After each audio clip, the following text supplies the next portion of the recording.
Hey guys, welcome back. It's like 3-4 days till Christmas, and as usual, I'm scrambling to get a couple last minute gifts done. So every year I hand sew something for my friend's daughter, and this year I've already made her a baby blanket. I've already made her an apron. I wasn't sure what to do, so I thought, how cute would it be to make her a little purse? Isn't this adorable? Just a little shoulder purse for a little girl. It's so sweet and pretty. I tucked some candy and some little gifts in here for her. So I'm just going to show you how to make this custom little bag. You can use my dimensions, or you can follow this pattern to adjust it for whatever size you need.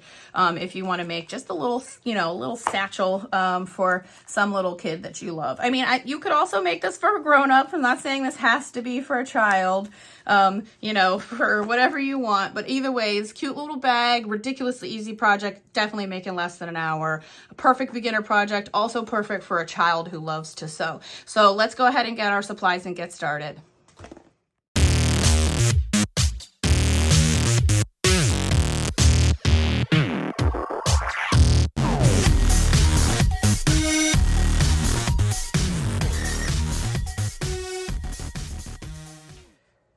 All right, guys, so I was digging through my scraps and I found this perfect piece.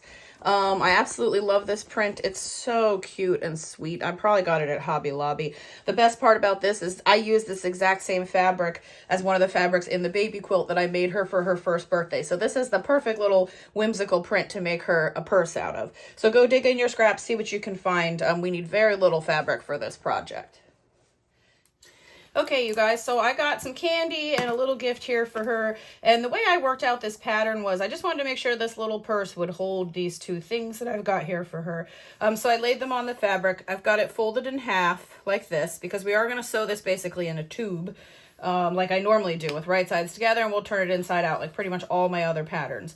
So anyways, I just put this on here and I wanted to make sure that I had enough fabric that I could fold it up to make the pouch, and I've got a little bit over the top because we're going to have a seam allowance, and I still have enough to fold down and make the little, the little closure with some snaps. And because this is kind of thick, I wanted to make sure that I've got a decent little chunk on the sides to give me a good seam allowance when I'm working, to make sure it's big enough to fit this kind of bulky box of candy. So when I took my measurements, this long strip is just the side piece of 1 yard, so it's 36, and it came out to 8 inches wide that I'm going to trim it down to fit my gifts. Okay, so here we have our strip, 36 by 8, and what I'm going to do is fold it right sides together. My heat just kicked on and it's blowing my fabric around, so just bear with me. All right, I've got it right sides together, and we are going to sew this, like I said, basically in a tube. But I want my little fold over part of my purse to have a nice little curved edge. You don't have to do this. You can keep the top nice and squared off if you prefer it that way, but I just want to give it a little bit of a cute detail. So I'm going to cut this corner here. Actually, the first thing I'm going to do, I think, is I will mark it with a pen just to make sure I've got a shape that I like before I go ahead and start butchering this fabric. There's an old saying, I want to get it tattooed on me: measure twice, cut once. All right, that looks pretty good. Watch your fingers around your rotary cutter. As always, everything I'm using, from the cutting mat to the ironing mat, my iron, my rotary cutter, all of my tools you can find links to on Amazon down in the description. All right. That looks good. I'm giving this a second look, and I think I actually want it to be a little more curved. So this part's up to you. You can play around with it. Just make sure you don't completely chop off the bottom. We want to have some of this still connected right here. If you do accidentally chop off the bottom, not that big of a deal. We can always put a stitch there and sew it back together. The other thing that I should mention is, say you have a fabric that you really, really love and you don't have quite enough, you can sew, 2 pieces together to make the long 36-inch strip. So you could do 18 inches of like a pink and 18 inches of something like this. So one side would be the interior of your little purse and the other side would be the outside. Okay, I like that a little bit more. It's got a little more flair to it. So what we're going to do is we're going to go to the sewing machine and we're going to sew this whole thing together in a closed tube. We're going to stitch all the way around the whole edge, okay? All right, I'm just smoothing my fabric out here. And as always, I am using Isacord thread. You know, I was up in Pennsylvania visiting a friend this weekend, and I found this really great quilt shop, which I'll talk about in my Confessions of a Fabric Addict, which you can see the link for at the end of this video. And I got some great fabric there too. But they sold Isacord, and I was so excited because no one in my town sells my thread. And I always prefer to buy from a local quilt shop so we can keep our businesses open. But I do get stuck ordering online quite often because I don't have any resource for it other than to drive out of state to Maryland. So anyways, she was explaining to a customer how, oh, you should sew with this and this and this. And I was like, I sew with Isacord for everything. She's like, yeah, well, Isacord's great thread for embroidery. And I'm like, nope, I use it for everything. Piecing, everything. It's absolutely beautiful. I love it. You know, she made some comment about it being expensive, but I completely disagree. I think for the quality you're getting, $6.20 for a spool of thread is a very fair price. So anyways, I'm just going to start here at the corner. I'm going to back stitch as always, come down all the way around, and we are going to seal this up, and I'll show you in a minute why we're going to do it that way.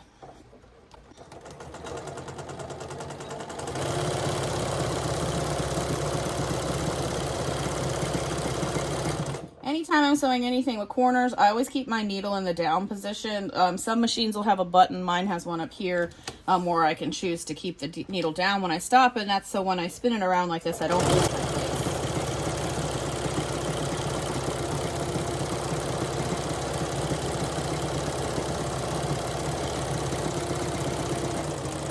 All right, and I want my little curved edge to look nice and cute. So I'm just going to go a little bit slower and I'm just using the edge of my presser foot as my guide. Anytime you're sewing curves, you know, the fabric sometimes wants to ripple and pucker just because you've cut it on that, you know, across the fibers, and they can shift and move a little bit. So just take a little extra time and go slow and steady. There we go. If you lose a little bit like this, it's slightly, you know, uneven. That's not a big deal. Nobody's going to see that. All right, we made it around and we're in the home stretch.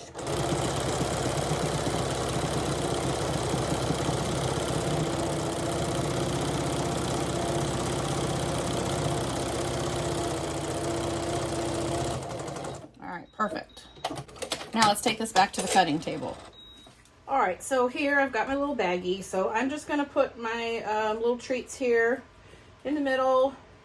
And I'm folding it up just so the seam allowance is right at the top of the edge with that candy there. And then I'm going to take a pin so I can mark my place. So I know I need this much for the little baggie. So basically we're just making two little pockets out of this long loop. And so we still have plenty for the top to fold over and come down. And then I'm going to go ahead and cut it open right here.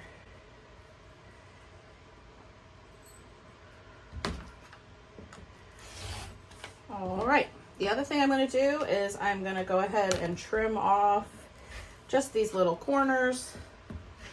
So when I turn it inside out, it's not too bulky. All right, so now we're going to turn it inside out.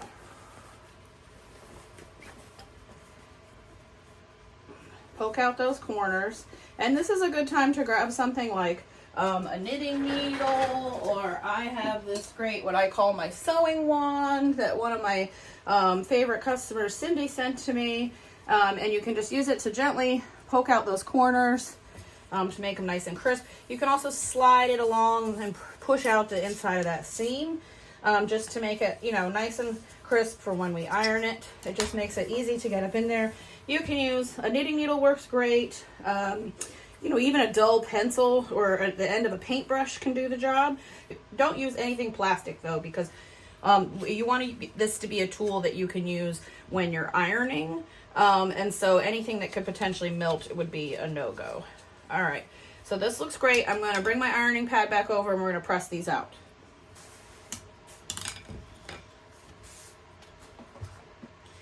The other thing I always like to have when I'm ironing is just a bottle of water that I can use to spritz. You know, if you have fabric that's extra wrinkly, you know, just a little spritz of water can take those wrinkles out real quick and easy and give you a nice crisp press. You know, obviously if you have a steam iron, you can do that. I've never been very good with steam irons. I don't clean them enough. And more than once I have been in the middle of a project and thought, oh, you know what, I'll use my steam iron. And then the water inside the iron has, you know, like a black or a brown color to it because it's been sitting in there and it stains the fabric. So for me, water bottle's the way to go. If you're really great with your iron, you know, and you never have that problem, then by all means, feel free to use the steam. Okay, so this is perfect. The only reason you're maybe wondering, like, why did we even bother cutting this in two if we're just going to sew it like that? Well, we need a place to attach our straps. So the next thing we're going to do is get another long strip of scrap fabric and make our cute little purse strap, and then we'll go ahead and start assembling this together. All right, guys, I was digging through my scrap fabric and I found this piece from when I was doing binding on a baby quilt. I think this might actually be from my baby quilt tutorial, which I'll put a link for that in the description as well. So anyway, this is perfect because it's already cut and folded in half. This piece is probably, let's see here. It's just under 4 inches wide. Yep. Usually when I do a binding, I like to cut it 3.5 to 4 inches. Let's see. So I should mention before we get started, if you don't have this much, you could take a piece that's, say, only this wide, like 2 inches wide, sew it together in a long, skinny tube, right sides together, then turn it inside out, use your pressing tool, press it nice and flat. You could use some leftover binding if you have it, like I'm doing here. And what we're going to do for this one, like I said, it's about 4 inches wide. I'm going to fold these raw edges in to my crease here.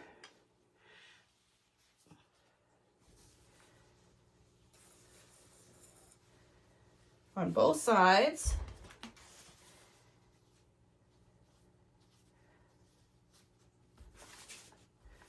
This will give us a nice sturdy little strap because this girl's 3 years old. Hopefully she'll love this bag. You know, it doesn't need to be anything that lasts forever. If I was going to make a bag like this that I wanted to be really sturdy, you know, like a purse maybe for an older female friend, I might consider putting a layer of stabilizer in here. Anything from fusible fleece to just a medium weight stabilizer would be great to give it a little more density if you're looking for something, you know, that's going to last, you know, the length of time.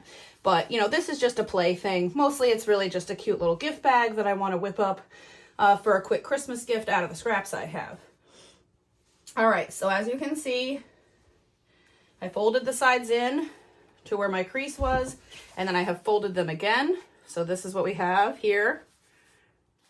Okay, and now all we have to do is, you could run 1 stitch to close it if you want, but I'm going to run 2 just to give it a nice symmetrical look because I like that.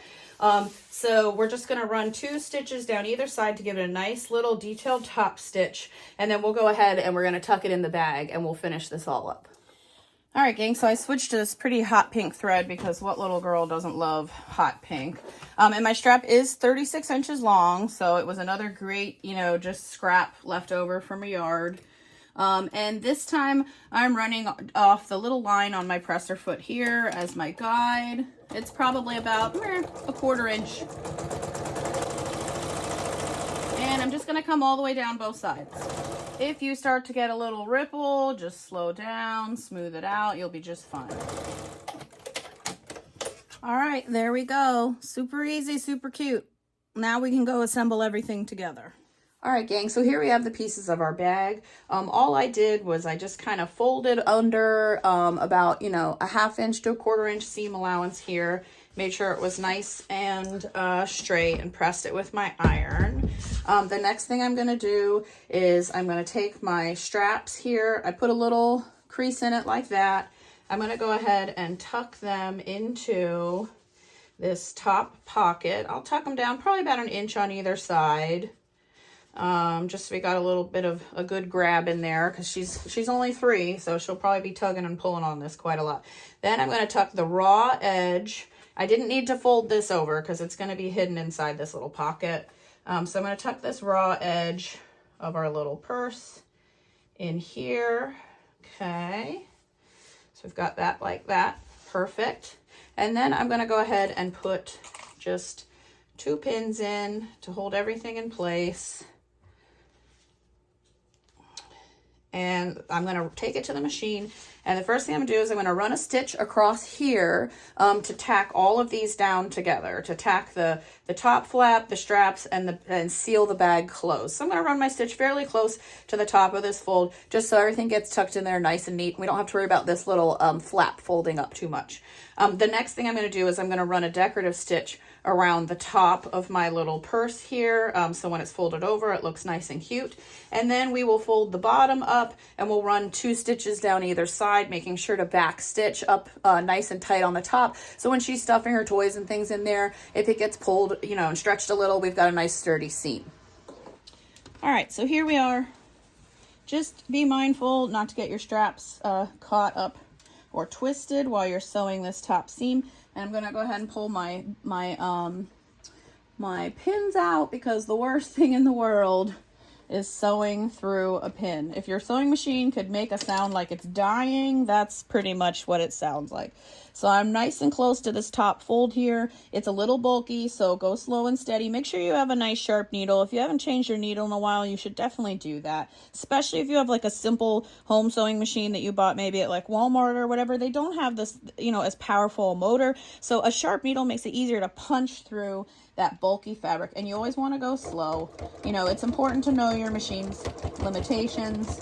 I say all the time, you know, I should mention I'm back stitching 2 or 3 times again, because I really want this strap to be held in nice and tight for her.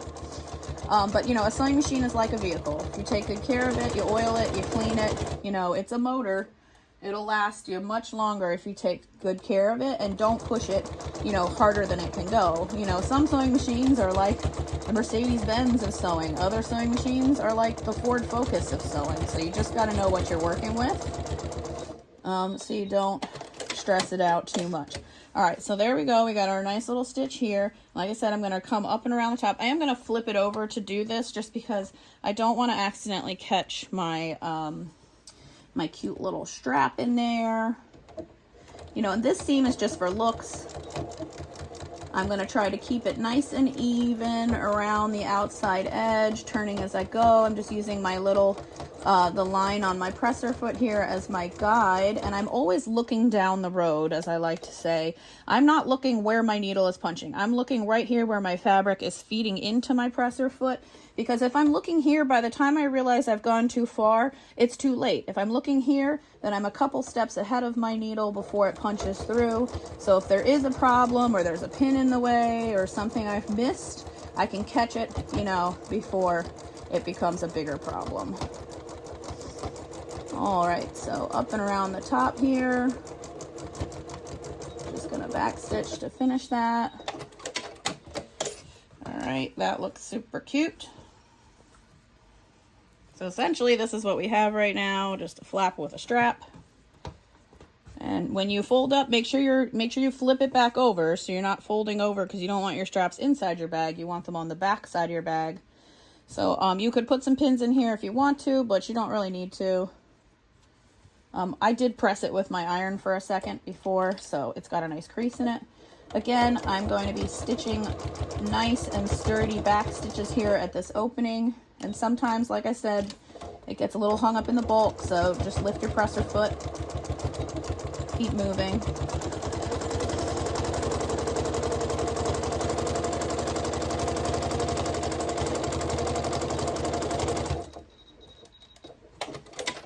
All right, so there we go. Now we're gonna go over to the other side. And we're almost done. After this, all we got to do is put on a closure. You can use any kind of closure you like. I'm going to use snaps. They're nice and sturdy. You could use Velcro. The thing I don't like about Velcro is I like anything I make, I like it to be able to go through the washing machine. You know, Velcro can get yucky and hung up over time, especially in the wash. Can also catch and ruin your other clothes if it gets stuck to something like lace or whatnot. One of your pretty bras, that's the worst, right? All right, so here we go. We've got our little bag. It's nice and sturdy. It looks adorable. We're just going to go ahead and put on some metal snaps so we can close it shut, and then we'll see how it looks. All right, gang, so here we go. My little gift fits perfectly. I'm really happy with how this is looking. I'm just putting it in here so I can get an idea of where, like how far down I want my snaps and stuff. Sometimes I'll take a little chalk, you know, and mark it. That might make it easier. Like I said, you can use any kind of closure you want. They have magnets, they have snaps, they have Velcro. Just be careful if you use Velcro when you're sewing through it. It can get hung up in your thread a little bit. But I'm going to go ahead and put in some snaps. All right, guys, if you've never used snaps before, Dritz makes this nice handy dandy little clamp here. I've had mine for quite a while. Usually there's 2 washers that hold the pieces in place real easy, but I lost mine a long time ago. So anyways, I already did the top snaps. I just kind of eyeballed it on the front, making sure they looked cute and even. And then what I do when I'm putting in my bottom snaps is I'll fold it over, and since I already have this one snapped in, I'll snap that in. Fold it over, so I want to make sure my bag looks nice and cute and lined up. And then I'm just going to pull it up, and I'm going to put a little mark here with some chalk so I can see right where I want my other snap. See it right there? And then what I'm going to do is I like to take my pointy piece of the snap. There's the piece with the prongs, okay, the teeth. And I'm going to go ahead and poke it through right there, right where I want it. This is, you know, my little... I've done a lot of snaps over the years, and sometimes they don't always line up that well. So I like to go ahead and just stab it through the fabric first, line up my pieces, so I know I've got them exactly where I need them to be. And then I'll go ahead and use my, my little clamp here to fix everything together. They are tiny. If you drink a lot of coffee like me, it can be a little tricky. There we go.